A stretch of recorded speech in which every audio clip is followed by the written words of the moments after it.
अभी कल ही मेरे पास एक बच्चे का मेल आया कि भैया मैं ना जस्ट क्लास 10th में एंटर कर रहा हूं और इस साल मेरा गोल है कि मैं 10वीं की बोर्ड की परीक्षा में आग लगा के आऊं, एक ऐसा स्कोर लेके आऊं कि लोग देखते रह जाएं कि भाई साहब क्या फोड़ा है। मेरा भी मन है भैया कि मैं आपके चैनल पे आके रैंक 1 रैंक 2 का इंटरव्यू दूं। तो इसके लिए मैंने सोचा है कि ये जो गर्मियों की छुट्टी आई है ना, इसमें अपना 10वीं का पूरा सिलेबस निपटा दूंगा। पूरा चलो हो भी ना पाया तो एटलीस्ट मैथ्स का तो निपटा दूंगा, जिससे कि उसके बाद मैं पूरी रिवीजन कर पाऊं और एक अच्छा स्कोर लेके आ पाऊं। क्या ये सही तरीका है भैया? क्या आपको भी ऐसा करना चाहिए? अगर करना चाहिए तो क्या क्या चीजें हमें करनी चाहिए, कहां से हमें पढ़ना चाहिए, कैसे हमें पढ़ना चाहिए, क्या हमारा टाइम टेबल होना चाहिए, क्या हमारा रूटीन होना चाहिए, क्या क्या मिस्टेक्स हैं जो हमें अवॉइड करनी चाहिए, क्या क्या रिसोर्सेज हमें फॉलो करने चाहिए, ये सारी चीजें आज की इस वीडियो में मैं डिस्कस करने वाला हूं। बहुत महत्वपूर्ण ये वीडियो होने वाली है, क्योंकि यहां पे ना मैं 1 to 1 एकदम मैच्योर बातें आपसे करूंगा। तो एक विनती आपसे रहेगी कि शुरू से लेके एंड तक पूरी वीडियो आपको देखनी है।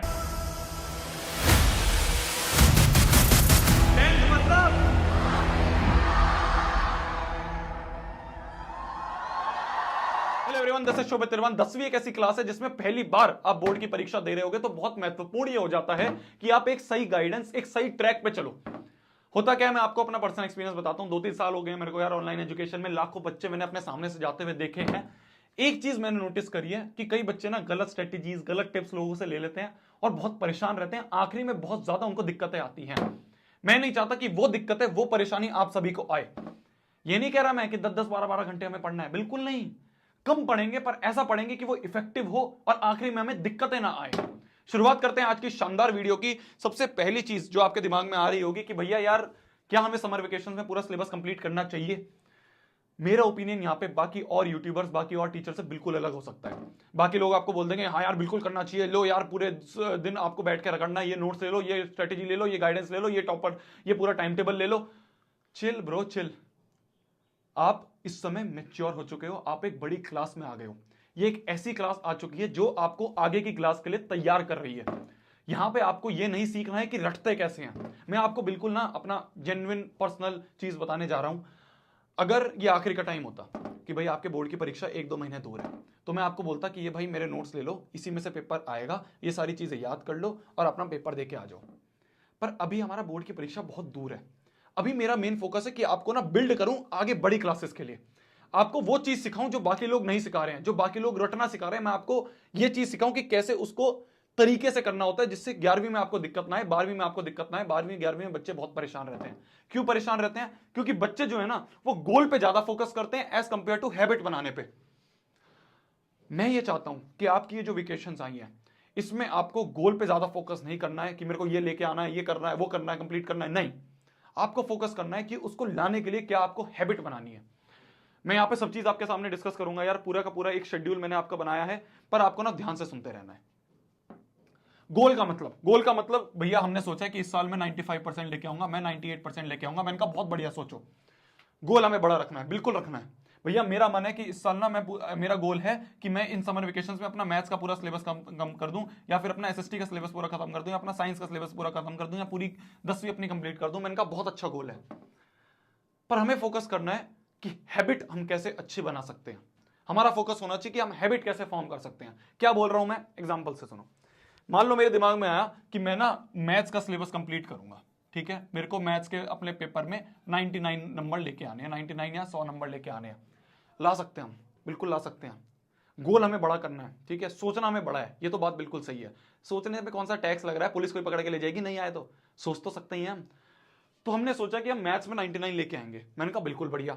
मैथ्स में 99 लाने के लिए आपको क्या पढ़ना पड़ेगा? मैथ्स में 99 लाने के लिए आपको अपना जो सिलेबस है, वो सिलेबस बहुत अच्छे से कंठस्थ, वो पूरा अच्छे से कंप्लीट होना चाहिए आपका। मैंने कहा बिल्कुल सही बात बोल रहे हो आप। सिलेबस कंप्लीट करने के लिए हमें क्या क्या चीजें करनी पड़ेगी? हमारी एनसीईआरटी अच्छे से होनी चाहिए, हमारे प्रीवियस ईयर क्वेश्चन सारे हो जाने चाहिए, हमारे सैंपल पेपर्स हो जाने चाहिए, और इस तरह से हमें काफी प्रैक्टिस करनी पड़ेगी। मैंने कहा बिल्कुल सही बोल रहे हो। अब भैया अगर हमें ये सब चीजें करनी है तो हमें रेगुलरली अपने मैथ्स को सॉल्व करना पड़ेगा, हमें कंसिस्टेंट रहना पड़ेगा। मैंने कहा बिल्कुल सही बोल रहे हो। तो फोकस क्यों ना हम इस पे करें एज कंपेयर टू इस पे। अगर हमने ये चीज अपना ली, अगर हमने रेगुलर हो गए, अगर हम कंसिस्टेंट हो गए, तो ये चीज तो अपने आप अचीव हो जाएगी ना। तो हमें इस पे फोकस करना है। हमें ये कोशिश करनी है कि ये जो हमें गर्मियों की छुट्टियां पड़ी है ना, इसमें हम एक ऐसा शेड्यूल बनाए जो हमें कंसिस्टेंट रहना सिखाए, जो हमें रेगुलर रहना सिखाए। हो क्या गया यार, इस समय मैं आपको अपने बिल्कुल पर्सनली चीज बता रहा हूं। मैंने जो ऑब्जर्व करा है कि बच्चों के ना अंदर काफी ये हो गया कि ज्यादा टाइम तक वो बैठ नहीं पाते हैं, ज्यादा टाइम तक वो कंसिस्टेंटली चीजों को कर नहीं पा रहे हैं। तो हम एक ये हैबिट अच्छी बना ली ना हमने, तो हमें 10वीं छोड़ो 11वीं 12वीं पूरी आगे की पूरी जिंदगी बहुत काम आएंगी। तो इसलिए हमें कोशिश करनी है कि ये जो समर वेकेशन हमें मिली है इसमें हम एक अच्छी हैबिट बनाएं, हम कंसिस्टेंट रहना सीखे। क्या करना है हमें, मैं आपको चीजें बता देता हूं। शुरुआत के 7 दिन मैं आपको ना एक पूरा टाइम टेबल, एक पूरा रोड मैप बता रहा हूं, ध्यान से सुनते रहना। हमें यह कोशिश करनी है कि हम दिन को 3 पार्ट में डिवाइड कर दें, 1.5 घंटा और 1 घंटा। हमने क्या करा, 2 टाइम तो हम बैठ के अपना थ्योरी सब्जेक्ट कर रहे हैं और दिन का 1 घंटा हम बैठ के अपनी प्रैक्टिस कर रहे हैं। 2 टाइम तो हम दिन के अपना थ्योरी सब्जेक्ट कर रहे हैं, 1 घंटा हम बैठ के अपनी प्रैक्टिस कर रहे हैं। अभी ये शुरुआत वाला टाइम है। बच्चे क्या बहुत बड़ी ब्लंडर करते हैं कि भैया अच्छा आपने बोला है 7 दिन की मैराथन लगानी है, 20 दिन की मैराथन लगानी है। हम ऐसा करते हैं, सबसे पहले सबसे भारी चैप्टर उठाते हैं। हमने ऐसा करा भैया, थ्योरी में हमने सबसे पहले एसएसटी का सबसे भारी चैप्टर उठा लिया, हिस्ट्री का, साइंस का हमने सबसे भारी चैप्टर उठा लिया, हमने फिजिक्स का, और हमने क्या करा, मैथ्स में हमने ट्रिग्नोमेट्री उठा ली। हमने पहले दिन उठे, 1.5 घंटा बैठना शुरू करा, 10 मिनट पढ़ा, 15 मिनट पढ़ा, 20 मिनट पढ़ा, हमें कुछ समझ में नहीं आ रहा, हमारी वहीं स्ट्रीक टूट गई। तो ये सबसे बड़ा ब्लंडर है। जब हम किसी चीज की आदत लगाना शुरू कर रहे हैं, जब हम किसी चीज की हैबिट बनाना शुरू कर रहे हैं, तो हम ये कोशिश करेंगे कि हम आसान चीजों से शुरू करें, हम आसान टॉपिक्स उठाएं। शुरुआत के जो 7 दिन है, आपके पास 30 दिन 35 दिन है इन छुट्टियों में, तो हमने मान लो 30 दिन का एक हमने प्लेज लिया, या फिर हमने मान लिया कि हम 30 दिन ये चीज फॉलो करेंगे।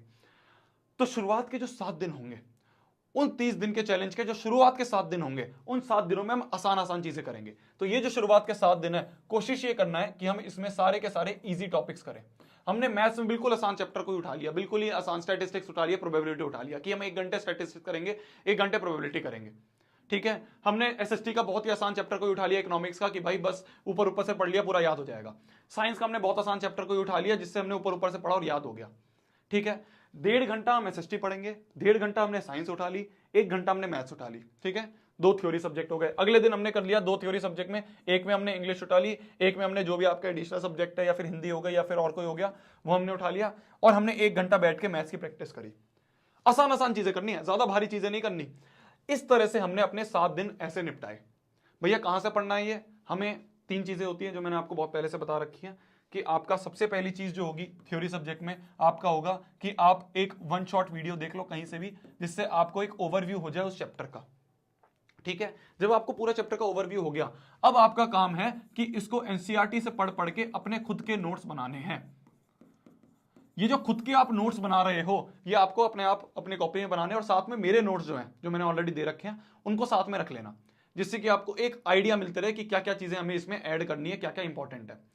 तो आपने 1 शॉट पढ़ा, 1 शॉट से आपको पूरे चैप्टर का ओवरव्यू हो गया। अब आपने एनसीईआरटी पढ़ी, एनसीईआरटी के साथ साथ अपने नोट्स बनाए, मेरे नोट्स साथ में रख लिए। और तीसरा आपका काम होगा कि आपको अब रिवीजन करना है। ठीक है, तो इन 1.5 घंटे में शुरू के 2-3 दिन आपने 1 शॉट वीडियो देखी, एनसीईआरटी पढ़ी, साथ में नोट्स बनाए, 1-2 दिन आपने रिवीजन करी, फिर आपने अगला चैप्टर उठाया। इस तरह से हमें 7 दिन जो है ये ईजी रखने हैं। 3 स्लॉट ऐसे बना लिए। अब अगले जो 7 दिन है, इसमें अपना लेवल थोड़ा सा अप करेंगे। आपने 7 दिन कंसिस्टेंटली इस चैलेंज को कंप्लीट करा है। ठीक है, आपने कंसिस्टेंटली दिन में 3 घंटे तो थ्योरी सब्जेक्ट और 1 घंटे रात में या सुबह सुबह उठ के आपने मैथ्स की प्रैक्टिस करी है। तो आप आराम से 4 घंटे दिन के पढ़ पा रहे हो, आप कंसिस्टेंट रह पा रहे हो, बहुत बड़ी बात है। चाहे आपने आसान चैप्टर से कराओ, पर आपने आदत तो बनाई। 7 दिन आपने ऐसी आदत बना ली। अब अगले जो 7 दिन है, इसमें आपको क्या करना है, लेवल थोड़ा सा अप करना है। लेवल अप कैसे करेंगे हम, लेवल अप ऐसे करेंगे कि हमने जो सब्जेक्ट्स हमने उठाए थे उसके चैप्टर थोड़े से भारी वाले उठाए, कि भैया एसएसटी में अब हम हिस्ट्री उठा सकते हैं, हिस्ट्री का जो सबसे आसान चैप्टर है वो उठा लिया। फिर उसके बाद हमारा जो साइंस है उसमें हम केमिस्ट्री वगैरह उठा सकते हैं। फिर हमने जो मैथ्स है उसमें थोड़ा सा ऊपर वाला चैप्टर हमने उठा लिया, क्वाड्रेटिक उठा लिया, या फिर हमने रियल नंबर उठा लिया, या फिर हमने ट्राइंगल्स उठा लिया। इस तरह से हम थोड़ा सा लेवल अप करेंगे। ये हो गया हमारा अगले 7 दिन का। अगले 7 दिन हमने ऐसे निपटाए, तो हमने क्या करा, लेवल को थोड़ा सा अप कर दिया। वही करेंगे, 1.5 घंटे हम पहले थ्योरी सब्जेक्ट पढ़ेंगे, दूसरे 1.5 घंटे थ्योरी सब्जेक्ट पढ़ेंगे, और 1 घंटे हम मैथ्स की रिवीजन करेंगे, मैथ्स का प्रैक्टिस करेंगे। मैथ्स की प्रैक्टिस कैसे करनी है, एनसीईआरटी सबसे पहली प्रायोरिटी है। जब ये कंठस्थ हो जाए, जब हम आगे बढ़ेंगे दूसरी बुक्स में। कब बढ़ना है, कैसे बढ़ना है, वो आगे कभी वीडियो में बताऊंगा। ये चीजें हो गई। फिर जो अगले 7 दिन है उसमें लेवल हम क्या करेंगे, थोड़ा सा और अप करेंगे। अब हम ट्रिग्नोमेट्री पे बैठ सकते हैं, अब हम सरफेस एरिया एंड वॉल्यूम पे बैठ सकते हैं। क्यों, क्योंकि अब हमें आदत ही बन गई है। अब हमें दिक्कत नहीं आती 1 घंटा बैठने में, 1 घंटा बैठ के पूरा बिना किसी फोन, बिना किसी डिस्ट्रैक्शन के बैठने में। क्योंकि हमने शुरुआत के 7 दिन आसान चीजों से आदत बना ली, फिर हमने थोड़ा सा लेवल अप करा, थोड़ी दिक्कतें आएंगी पर आदत बन जाएगी। फिर अब हमें आदत बन चुकी है कि भाई 1.5 घंटा तो मैं बिना किसी दिक्कत के बैठ सकता हूं, बिना किसी डिस्ट्रैक्शन के बैठ सकता हूं। अब मैं बैठ के अपने भारी चैप्टर्स करूंगा। ये अगर आप शुरुआत में करते ना भारी चैप्टर्स को, तो आपकी स्ट्रीक नहीं बन पाती, आपके वो चैलेंज फेल हो जाता। तो इस तरह से हमें करना है। शुरुआत के 7 दिन बिल्कुल आसान, लेवल अप, फिर और लेवल अप, फिर और लेवल अप, इस तरह से करके आप पूरा 30 दिन अगर इस चैलेंज को कर लोगे ना, बिलीव मी, आपका सिलेबस चाहे कम ही हुआ हो, पर आपके अंदर एक ऐसी हैबिट आ जाएगी जो आपको अभी नहीं आगे की सारी क्लासेस में काम आएगी। सबसे पहला काम है, नीचे कमेंट्स में लिख दो कि भैया हाँ मैं इस चैलेंज को एक्सेप्ट करता हूं, मैं 30 डेज चैलेंज को एक्सेप्ट करता हूं, I accept the 30 days challenge बोलो। और उसके बाद एक कॉपी पे उठा के ना इस तरह से बनाना शुरू कर दो कि शुरू के 7 दिन मैं ऐसे बनाऊंगा, फिर जब शुरू के 7 दिन हो गया उस पेज को हटा दिया, दूसरे पेज में अगले के 7 दिन बनाने हैं, फिर अगले पेज में अगले के 7 दिन बनाने हैं, फिर अगले पेज में अगले के 7 दिन, ऐसे 7-7 दिन करके हमें खत्म करना है। क्या मेरी बात समझ में आ रही है? हैबिट पे फोकस करना है, गोल पे फोकस नहीं करना। अगर हम ये हैबिट पे फोकस करेंगे कि हम कंसिस्टेंटली पढ़ पा रहे हैं दिन के 3-4 घंटे, तो वो कंसिस्टेंटली पढ़ने से हमारा जो गोल है 98-99% का अपने आप अचीव हो जाएगा, तुम देखते रहोगे। क्या मेरी बात समझ में आ रही है? अब आते हैं हम अगली चीज पे कि भैया क्या क्या मिस्टेक्स, क्या क्या ब्लंडर हैं जो हमें अवॉइड करने चाहिए। सबसे पहला ब्लंडर है कि हमें कंफर्ट जोन पे नहीं आना है। इसके पीछे मैं आपको एक बहुत सही चीज बताने जा रहा हूं, ध्यान से सुनना। हमने ये देखा था, मैं जब अपनी 11वीं-12वीं में था ना, तो 11वीं में मैं कोटा चला गया था। कोटा आपने सुना होगा इंजीनियरिंग के लिए। तो 12वीं में मेरी दिवाली की वेकेशंस आई और उन दिवाली की वेकेशंस पे मैं घर आ गया। तो हमने अप्रैल से लेके नवंबर तक, अक्टूबर नवंबर में दिवाली आती है, तो अप्रैल से लेके नवंबर तक तो मैं अच्छे से पूरी कंसिस्टेंटली पढ़ पा रहा था। दिवाली की छुट्टियों में मैं 10 दिन के लिए घर पे चला गया। जब मैं 10 दिन के लिए घर पे चला गया तो मैंने पढ़ाई अपनी बिल्कुल छोड़ दी। जब मैंने पढ़ाई अपनी बिल्कुल छोड़ दी ना, तो मैं वापस जब मैं वापस कोटा गया तो मेरे को बहुत दिक्कत आई वापस से उस स्पीड में आने के लिए, उस पेस में आने के लिए। मेरे को अराउंड 1 मंथ लग गया था वापस पढ़ाई में मन लगाने के लिए। ये क्यों हुआ? क्योंकि मैंने बीच में क्या हुआ, कंफर्ट जोन में आ गया मैं। अगर मैं एटलीस्ट 1-2 घंटे भी रोज पढ़ लेता ना, तो मैं कंफर्ट जोन से नहीं हटता। क्या मेरी बात समझ में आ रही है? तो मैं यही कहना चाह रहा हूं, आपकी गर्मियों की छुट्टियां आई हैं, बिल्कुल एंजॉय करो, बहुत मजे करो। जहां घूमने जाना है घूमो, जो खाना है खाओ, जो पीना है पियो, जो मन कर रहा है करो, जहां खेलना है खेलो। पर पॉइंट ये है कि हमें अपने कंफर्ट जोन को नहीं छोड़ना है। एटलीस्ट हम दिन में 3 घंटे तो मिनिमम पढ़ रहे हैं, एटलीस्ट 3 घंटे। ठीक है, ये जो मैंने आपको 3 चीजें बताई हैं, इसमें चलो एक घंटा कर लो, ठीक है, आधा घंटा कर लो, पर एटलीस्ट हमें 2.5-3 घंटे पढ़ना जरूर है, जिससे हमारी जो कंफर्ट जोन है ना उसमें हम ना आ जाएं। फिर आपके जब हाफ ईयरली आएंगे बीच में, नहीं तो बहुत दिक्कत आएगी, क्योंकि आपका आदत ही नहीं है। ठीक है, तो पहली चीज हमें कंफर्ट जोन में नहीं आना है। दूसरी चीज, क्वालिटी पे फोकस करना है एज कंपेयर टू क्वांटिटी। जो मैंने अभी आपको चीज बताई, हमें इस पे फोकस नहीं करना कि हमारा सिलेबस खत्म हो जाए। अरे सिलेबस खत्म करने के लिए बहुत टाइम है, पूरा साल बचा है। इस पे फोकस मत करो, फोकस इस पे हमें करना है कि हम क्वालिटी चीजों से पढ़ रहे हैं। अगर हमने एक चैप्टर ही निपटाया है 3 दिनों में या 4 दिनों में या 7 दिनों में, वो एक चैप्टर हमने ऐसा निपटा लिया कि उसका कोई भी क्वेश्चन आएगा हम कर देंगे, उस हिसाब से हम उस चैप्टर को करना है। इसे कहते हैं क्वालिटी पे फोकस करना, क्वांटिटी पे फोकस करना। अरे भैया मैंने तो 1 महीने में पूरी चैप्टर निपटा दिया, पूरी एनसीईआरटी निपटा दी। क्यों? जल्दी जल्दी कर लिया, ऊपर से एक सवाल कर लिया, एक्सरसाइज का एक पार्ट कर लिया, हर एक क्वेश्चन का एक पार्ट कर लिया, हो गया जी। ऐसे नहीं होता। वही बच्चे होते हैं जो शुरुआत में पढ़ते हैं, 1 महीने आपने पढ़ा बैठ के कि मैंने मैथ्स कंप्लीट कर ली, 2 महीने बाद उनसे सवाल पूछोगे उन्हें आता ही नहीं है, उन्हें याद ही नहीं है। क्यों? क्योंकि हमने क्वालिटी पे नहीं, हमने क्वांटिटी पे फोकस करा था कि हम भर भर के सवाल कर लेंगे, बस जल्दी जल्दी निपटा देंगे। निपटाना नहीं होता चीजों को। क्या मेरी बात समझ में आ रही है? तीसरी चीज, एक्स्ट्रा बुक्स जो है, एक्स्ट्रा बुक्स हम जब ही उठाएंगे जब हमारी एनसीईआरटी कंठस्थ हो गई हो। अगर आपको ऐसा फील हो रहा है कि अभी मेरी एनसीईआरटी अच्छे से नहीं हुई है, उसी के सवाल में से अटक रहे हैं, तो दूसरी बुक्स में मत भागना मेरी जान। पहले हमें एनसीईआरटी अच्छे से करनी है। पहले हमें एनसीईआरटी का एक एक सवाल हमारे टिप्स पे होना चाहिए कि हमने सवाल देखा और हमें पता है कि इसके पीछे क्या कॉन्सेप्ट लगेगा। तब हम एक्स्ट्रा बुक्स पे जाएंगे, तब हम क्वेश्चन बैंक्स पे, सैंपल पेपर पे और कोई आरडी आरएस या किसी पे भी जाना है जब जाएंगे, जब हमारा एनसीईआरटी अच्छे से हो जाएगी। मेरी बात समझ में आ रही है? अगली चीज, बिगेस्ट ब्लंडर है कि हमने साथ साथ में अपने जो स्मार्टफोन है, उस स्मार्टफोन की जो लत है उसको नहीं हटाया।